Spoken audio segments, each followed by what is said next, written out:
I'm Nicholas Penny. It was several years ago that I started work on the Italian paintings of the 17th and 18th century in the Norton Simon Museum. And now that this splendid catalogue has been published, I'm celebrating with 3 short videos concerning some of the discoveries I made in the course of compiling the catalogue.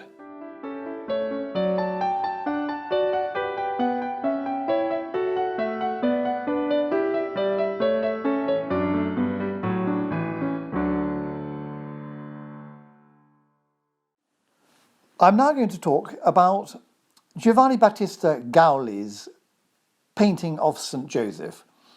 Gaulli was known as Il Baciccio, and the full title of the painting is St. Joseph Embracing the Infant Christ. Actually, what is he doing? What exactly is he doing? I remember when I first saw this painting, I thought it's a very wriggly picture, a very wriggly child, a lot of movement, and even the handling of the paint is slightly blurry. The way the yellows are blended with the pinks and both with the flesh, and the white of the drapery combined with the beard, the shadows of the painting combining with the background.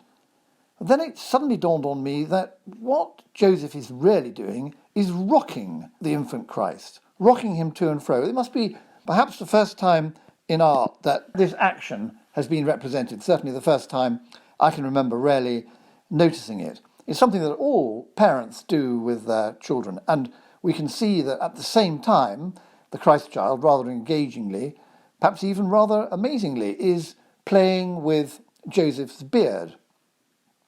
And Joseph is a very jolly fellow. He's rather like a faun, one of those red-cheeked satyrs or fauns that you see in the paintings of Rubens. And of course, Gaulli would have known those paintings. He came from the one part of Italy, from Genoa, where Rubens is particularly well represented. But in the course of investigating this painting, we looked into the X-rays, and I'd like to say that as soon as I saw the X-ray of this painting, I realised that it had begun in a completely different way, with a completely different idea.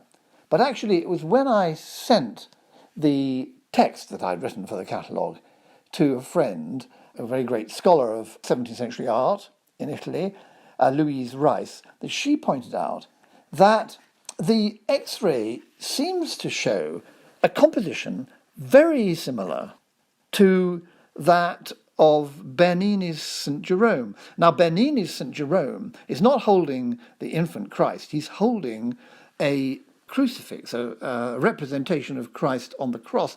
He's holding it with the deepest possible sorrow you can imagine. And I think that the first idea for this painting by Baciccio, who was a very, very close associate of Bernini, was to take this same pose and to show St. Joseph with the sleeping infant Jesus. And the idea was that Joseph would be thinking of the future of this child, of the great sacrifice that he would make for mankind. And this was a sorrowful picture, a deeply, deeply moving meditation on this extraordinary situation for Joseph. It's very often the case that the Virgin Mary is shown thinking of the sacrifice that her infant will eventually make. But in this case, it's Joseph. But I think the patron, and we know who the patron probably was, the patron said, no, I don't want Joseph to be so sad on this occasion. Why shouldn't he be joyful? And why shouldn't this be a happy, happy picture?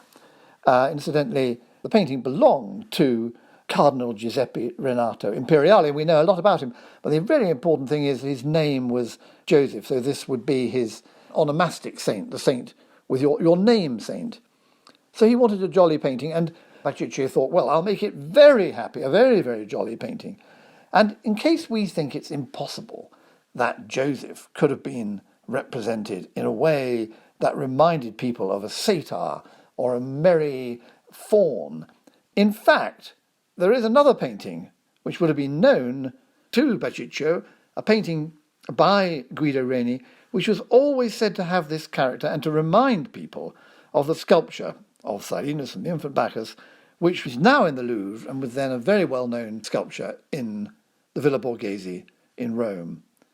So we have, I think, as a result of the work done on this catalogue, a new understanding of this painting and of the origins of this painting and how people would have seen it in the 17th century and how it evolved as a remarkable work. I think it's the most original and most pleasing of all the Italian paintings in the Norton Simon Museum.